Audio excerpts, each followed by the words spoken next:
네, 여러분 안녕하세요. 반갑습니다. 오늘 하루 일과가 끝나고 이미 밖은 컴컴해진 저녁 시간입니다. 저 뒤에 혹시 시계 보이시나요? 잘 안 보이시겠군요. 지금 시간이 대략 한 7시 한 40분. 저 시계가 조금 늦으니까 아마 그거보단 좀 더 되지 않았을까. 분주한 하루의 시간을 보내고 제가 오늘 이 영상 킨 것은 여러분 제목에 보신 바와 같이 돈이 되는 손님을 알아보는 법. 야, 이거 근데 사실 제목 잘못 적은 것입니다. 이런 제목으로 영상을 찍는 건 말이 안 되는 것이죠. 대관절 우리가 뭔데 손님을 그렇게 알아보는 눈을 가져야 됩니까? 물론 개 중에 중간중간 좀 괴상한 손님들, 이 사람들 어떻게 처치해야 되나 이렇게 골치 아픈 손님들이 가끔 있긴 한데 경우는 거의 없죠. 이제 아예 인생을 살면서 한 명도 만날 수 없는 그런 확률은 아니나 수시로 볼 수 있는 우리는 그런 업종이 아닙니다. 밖에 자영업 하시는 분들 별별 손님들한테 다 시달리는 거 저는 이해하고 저는 그렇게 하지 않으려고 상당 부분에 좀 불편한 점이 있어도 참고 굳이 이렇게 꼭 얘기해야 될 것이 있다면 점잖게 이렇게 그 타이르듯 똑바로 똑부러지게 이렇게 얘기하는 편입니다. 그래서 사실 오늘 제목은 돈이 되는 손님을 구분하는 법 이렇게 하면 안 되고 그냥 제가 겪은 이야기 예를 들어서 공방 문턱을 넘어오거나 비즈니스 차 밖에 나가서 상담을 하거나 현장에서 만나는 그 무수한 사람들을 보면 저 사람이 나한테 도움이 되겠다 안 되겠다 이 일은 나한테 떨어지겠다 안 떨어지겠다 저분은 나한테 일을 맡기겠다 맡기지 않겠다 이런 것들이 사실 보일 때가 많죠. 이게 짬에서 오는 것인지 뭐 기타 뭐 다른 그 어떤 개인들이 갖고 있는 각자의 예지력인지는 모르겠으나 그것들이 보려고 하지 않지만 가끔 보일 때가 있죠. 그래서 그 우리가 설사 그게 보여도 일부러 보려고 하지 않고 그런 것인데 그 제가 후배들한테 가끔 이런 얘기를 해줍니다. 10만 원짜리 손님과 1000만 원짜리 손님 그리고 1억 원짜리 손님이 있다는 것입니다. 1억 원짜리 손님은 심사숙고하되 결정은 심사숙고하되 한번 신뢰를 하고 일을 맡기면 뒤탈이 거의 없죠. 그게 뭐 1억이 아니라 더 넘어가는 일도 많지만 1000만 원짜리 손님들도 제법 규모가 되니 그런 분들이 많습니다. 그 10만 원짜리 손님이 탈이 있는 경우가 가끔 있는데 그렇게 생각하시면 돼요, 여러분. 급한 일, 빨리 해야 되는 거 막 이런 거 잠깐 하고 마는 것들 이런 것들 때문에 오히려 이제 그 사고가 나는 안전 사고가 나기도 하고 이제 그런 경우를 볼 수 있는데 그래서 급하게 먹는 밥이 체하듯이 일도 지나치게 급한 거 쪼여가면서 하면 반드시 돈을 잃거나 사람을 잃거나 또는 부상을 당하거나 할 수 있는 확률이 높아진다는 거 그거를 우리가 인지해야 하겠습니다. 10만 원짜리, 1000만 원짜리 손님이 눈에 보여도 제가 그거를 구분하려고 하지 않는 이유는 일단 그게 보여도 설사 보인다고 해도 저한테는 그 사람들을 구분할 자격이 없다고 생각해요. 장사꾼들이 손님을 내쫓을 수 있거나 또는 손님을 거부할 수 있는 권리가 있다고들 얘기하죠. 동의합니다. 그러나 우리는 그게 설사 그 10만 원짜리든 1000만 원짜리든 그 사람들을 순간순간 상황에 따라 그냥 기망할 수 있다라는 것들을 이 속에서 지우는 것이에요. 우리는 그렇게 하면 안 된다. 그래서 눈에 보여도 10만 원짜리, 1000만 원짜리 구분하지 않는 것이고 실제로 내일 점심을 같이 하기로 약속한 손님은 10만 원짜리 평소에 손님이었습니다. 10만 원에서 그 몇십만 원짜리 손님이었고 그 손님과 약속을 하고 전화를 끊은 다음에 바로 전화 오신 손님은 똑같이 내일 점심 식사를 같이 하자 그러는데 이미 선약이 있으니까 안 되잖아요. 그래서 죄송한데 제가 내일은 선약이 있고 모레 뵈면 어떠실까요? 그래서 모레 약속이 잡히면 다행인 것이죠. 윤목수 바쁘네. 서로 같이 점심 먹자고 그렇게 오겠다는 사람이 있으면 얼마나 즐거운 일입니까? 그래도 10만 원짜리 손님도 점심을 사겠다 그러고 1000만 원짜리 손님도 점심을 사겠다 그러고 그게 상황에 따라서는 저하고 단둘이 식사를 하기도 하지만 때에 따라서는 우리 현재 공방에 있는 식구들 적게는 한 명, 많게는 뭐 한 두세 명까지도 같이 가서 식사를 해야 되는데 그러면 식사 비용 부담이 늘어나죠. 원래 그렇게 입을 여러 개 달고 나가면 안 되는데 그렇게라도 식사를 살려고 오시는 분들이니까 제게는 참 감사한 일입니다.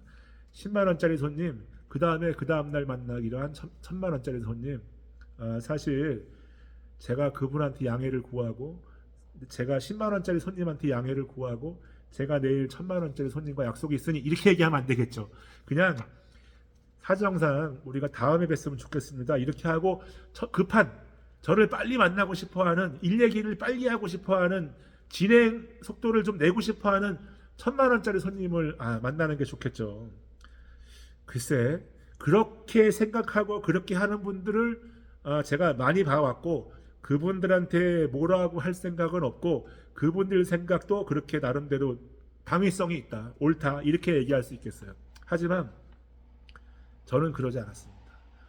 현장의 공정상 인력에 관련해서 그런 거면 약속을 바꾸죠. 제 개인 스케줄도 바꾸고 상대방의 약속도 일정을 조정을 합니다. 하지만 10만 원짜리든 1000만 원짜리든 확실한 게 전혀 없는 상태에서는 그렇게 사람을 바꾸지 않아요. 사람을 그렇게 그냥 일회용 보듯이 앞뒷면 바꿔서 대하지 않는다고.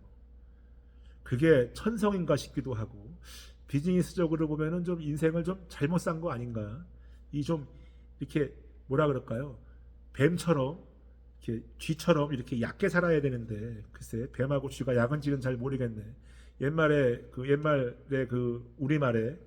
옛날 우리말에 야근지가 밤눈이 더 어둡다 이런 말 있지 않나요? 제가 주변에서 그런 분들을 보면은 속으로 아유 저 사람은 저렇게 인생을 쥐같이 뱀같이 사나 하고 이제 속으로 야단친 적도 있는데 우리가 이제 그게 안 되는 것입니다. 그래서 일을 해보면 그 10만 원짜리 손님이 갑자기 1억짜리가 되고 1000만 원짜리 손님이 10만 원짜리가 되기도 하는 것이죠. 그래서 우리가 사람을 재단할 수는 없다. 우리가 뭔데 그 사람들을 막 재단합니까? 눈에 보여도 사실은 그러면 안 되죠. 그래서 그 아주 오래전에 나이 지긋하신 할머니가 그 저 세발 자전거가 네발 자전거를 하나 끌고 오셨어요. 혼자. 이게 뭡니까? 그랬더니 본인은 자전거를 탈 줄 모르고 여기에 손줄을 앉혀서 이렇게 할머니가 이렇게 질질 이렇게 끌고 이제 이렇게 보행기 태우듯이 이렇게 산보를 다닌다는 거예요. 근데 손주가 그걸 그렇게 좋아한다는 거예요. 근데 애가 다리가 짧고 그러니까 이렇게 다리를 움직이다가 이 바퀴 그 뭐라 그러죠? 스폭 그러나? 그 살로 자꾸 이렇게 발뒤꿈치가 들어간다는 거예요. 그래서 할머니가 오신 목적이 하판을 이렇게 잘라서 이렇게 거기를 이렇게 좀 이렇게 끈으로 묶어달라는 거예요. 애가 다리가 들어가지 않게. 그래서 뭐 빨리 그냥 끌고 먼 길 오셨으니까 빨리 해드려야 또 끌고 가실 거 아니에요. 그래서 얼른 적당한 크기의 하판을 오려서 이게 다 세모나니까 세모나게 오려서 거기다 구멍을 뚫어서 이거를 뭘로 할까 하다가 케이블 타이를 매도 이게 날카롭고 철사는 좀 그렇고 그래서 그 끈을 찾아가지고 그걸 다 묶어드렸어요. 그때 할머니가 뭐라 그랬냐, 담뱃값이라도 좀 드리겠다고 해서 제 손에 주어지신 돈이 2,000원이었습니다. 2,000원. 3,000원이었나? 3,000원이었나?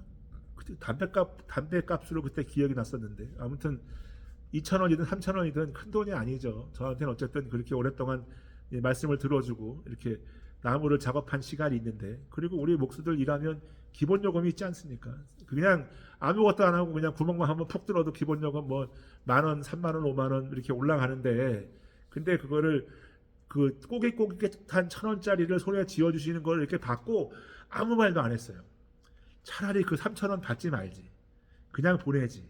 그 할머니의 마음을 기쁘게 받고 그냥 보내지. 그 손주를 사랑하는 마음으로 그냥 보내지 하는데 3,000원을 받은 이유는 그런 거를 그냥 봉사식으로 그냥 거저해주면 계속 그런 사람들이 찾아옵니다. 그것도 좀 사실 좀 불편한 부분이죠. 그래서 3,000원을 받았어. 그래서 그 할머니가 그 손주를 이렇게 태우고 다니는 걸 상상을 하는 것입니다. 어떻게 알고 그 먼 길을 오셨을까? 그 밖에 이런 사례도 있죠. 그 아이들, 청소년들 공부하는 책상을 하나를 좀 무시무시한 괴목 같은 걸로 이제 만들어 드린 적이 있어요. 그거를 의뢰한 분도 할머니예요. 이미 노동력을 상실한 대략 한 70대 정도의 할머니. 그래서 제법 이렇게 그 가격이 나가는 그 책상을 하나 만들어 드렸습니다. 물론 할머니가 많이 깎으셨죠. 아주 가격을 얘기하니까 뒤집어지시더라고. 그래서 나뭇값의 인건비를 충분히 받아야 함에도 불구하고 그렇게 다 받지 못하고 자재비는 거의 받지 못한 상태에서 그거를 제작을 했습니다. 그래도 그렇게라도 찾아와서 일감을 맡겨주신 분들께 감사하는 마음이 있고, 그리고 그런 거는 기왕 해줄 거면 빨리 해줘야 돼요. 시간 질질 끌고 오래 고민하면 더 도움이 안 돼. 그러니까 안 할 거면 탁 자르고, 할 거면 그냥 빨리 후닥닥닥닥 해서 빨리 완성을 해드리는 게 그게 제 일상에도 도움이 되는 것입니다. 그로부터 세월이 몇 년 흘렀죠. 할머니가 그때는 본 적 없는, 책상을 만들기 전에는 본 적 없는 장성한 손주를 데리고 오셨어요. 얼핏 보니까 20대 후반쯤 되셨는데 왜 찾아왔냐? 지나가는 길에 들렀다 그러는데 아마도 그렇게 손주가 운전하는 차를 타고 지나가시다가 할머니가 여기 들어가 보자 그래서 아마 오셨을지 모르겠는데, 일단은 손주한테 이분께 감사하라는 겁니다. 큰 절이라도 올릴 기세였어요. 그래서 이게 무슨 일이냐 그랬더니 할머니 손주가 제가 만들어준 책상, 그러니까 할머니가 이 손주를 사법고시에 패스를 시켜서 판검사를 만들기 위해서 그런 책상을 주문했던 것이고, 이 손주는 그 할머니의 바램대로, 할머니의 수건대로 판검사가 되신 겁니다. 그래서 우리 공방에 인사를 한번 오셨어요. 그러면 이 다음에 혹시 윤목수가 죄를 짓게 되면 좀 찾아가도 되나? 근데 사람 일은 내일을 모르는 것이고 하니 그 손주분 이름이라도 좀 받아 적어놓거나 그러면 혹시 압니까? 그분을 이 다음에 좀 이렇게 제가 도움을 받거나 또 다른 인연으로 또 만나게 될지. 하지만 그런 생각 해볼 새도 없이 이내 지우고 잘 이렇게 정말 칭찬 많이 해드렸죠. 할머니 칭찬, 손주분 칭찬. 그래서 저렇게 해맑고 아주 그렇게 당당해 보이는 저런 젊은 청년도 판검사 한 20년 하고 나면 얼굴이 찌그러질 텐데, 그렇게 맑고 순수했던 얼굴들도 그 직업이 사람을 그렇게 바꿔놓기도 하죠. 세월이 흘렀지만 부디 그 청년도 좀 좋은 판검사로 계속 이렇게 성장해 주기를 바라는 마음을 갖고 있습니다. 그래서 오늘 영상에서는 돈이 되는 손님 알아보는 법, 이렇게 제가 제목을 달 것 같긴 한데 말이 안 되는 제목이죠. 그래서 10만 원짜리 손님, 1000만 원짜리 손님, 이게 눈에 보여도 우리는 그거를 구분하려고 애써서는 안 된다. 보이는 거는 혼자 보이는 거예요. 그거는 그 보는 사람 생각이라고. 그게 진짜인지 알 수 없잖아. 그렇게 봤는데 그 사람이 그런 사람인 게 드러나면 그렇게 생긴 사람이 그렇게 하는 거고, 그 생긴 대로 노는 것이고, 또 사람이 생긴 건 그렇게 안 생겼는데 정말 그 나쁜 사람, 생긴 건 그렇게 안 생겼는데 보기보다 좋은 사람, 이런 사람들이 사회에 얼마나 많습니까? 어쨌든 우리는 그런 악한 사람, 사악한 사람 만나지 않도록 우리는 기도해야 되겠고, 사악한 사람 만나도 우리가 큰 피해를 입지 않도록 슬기롭게 대처해야 할 것입니다. 오늘 영상도 끝까지 봐주신 분들께 감사드리고, 그 돈이 되는 손님 안 되는 손님 그거 구분이 안 되고 궁금해서 물어보지 마세요. 10만 원짜리 1000만 원짜리 손님 그거 모르겠냐고. 우리가 짬밥이 있는데 내가 관상 본다 그랬잖아. 손님까지 우리가 숨소리만 들어보고 판단할 수 있는 그런 자격은 없지만, 제가 말씀드렸죠. 장인들, 쟁이들은 숨소리만 들어봐도 저 사람이 어떤 사람인지 알 수 있다고. 그만큼 우리가 현장에 이 짬이라는 거, 나무를 깎는 사람들의 이 교회 다니는 놈이 이런 얘기하면 안 되는데, 내가 교회 다니기 전에 그 신발이 한참 이 날릴 때가 있었다는 말씀을 드리는 거예요. 그래서 보여도 내색하면 안 된다. 그걸로 그 사람을 판단하고 재단해서는 안 된다는 말씀을 드리는 겁니다. 그래서 후배들한테 그렇게 이제 궁금증에 대한 걸 조언을 하고 싶고, 그렇다고 저 윤목수하고 생각이 다른 분들, 그 사람들은 또 그 사람들 나름대로 그냥 보고 듣고 배운 대로 인생 살면 돼요. 이게 무슨 뭐 정답이 어딨어. 그냥 각자의 가치관대로, 각자가 그 부모님들 또는 등등으로 보고 듣고 배운 대로 그대로 하는 겁니다. 그래서 보고 듣고 배운 거 이상 못한다는 말 여러분도 아실 거고, 그리고 청출어람이 뭔지도 아실 테고, 요즘에는 과거의 부모 세대보다 자식들이 훨씬 더 좋은 환경에서 자라서 고학력에 공부 잘하고 잘난 자식들이 많아도 그 자식은 그 부모를 넘지 못한다. 여러분들은 매일 부모한테 반말하고 자기 부모 무시하고 막 그렇게 윽박지르고 다 그런 건 아니지만 그런 분들이 있지만, 본인 돌아보세요. 당신이 당신들 부모보다 나은 점이 있어 보이는지 깨달아야 된다는 거야. 나는 나의 부모를 넘을 수 없다. 동생은 형을 넘을 수 있어도 자식은 그 부모를 넘을 수 없다. 돈을 많이 벌고 좋은 위치에 가 있고 좋은 스펙을 가졌어도 그 부모를 넘을 수 없는 결정적인 이유가 뭐냐? 그 부모한테 나서 보고 듣고 배우고 자랐기 때문이에요. 우리가 그거를 잊어서는 안 되겠습니다. 아무튼 오늘 영상도 끝까지 봐주신 분들께 진심으로 감사드리고, 저는 이 영상 끊고 잠깐 작업 잠깐 한 다음에 이 또 다른 영상 하나 찍을 게 있어서 영상 또 찍어 남기겠습니다. 오늘 남은 하루도 즐겁게들 보내시기 바랍니다. 감사합니다.